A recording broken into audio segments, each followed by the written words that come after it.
অবিশ্বাস্য ক্যাচ ধরে যত টাকা পুরস্কার পেলেন মুস্তাফিজ।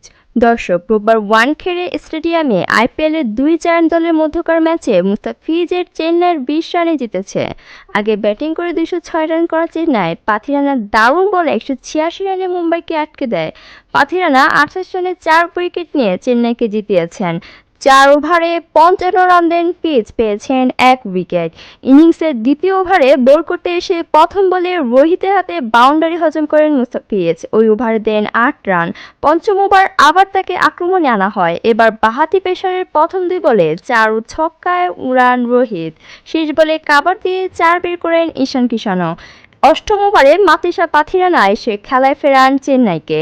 ঈশানের পর আউট করেন সূর্যকুমার যাদবকেও। সূর্যকুমারের মারা আপারকাট থার্ড ম্যানে দারুণ দক্ষতায় মুঠ হয়ে জমান মুস্তাফিজ। আর এই ক্যাচটি হয়ে যায় আজকের ম্যাচের সেরা ক্যাচ, যার জন্য ম্যাচ শেষে মুস্তাফিজ পান ভারতীয় ১,০০,০০০ রুপি।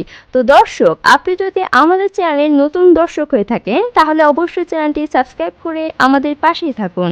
ধন্যবাদ।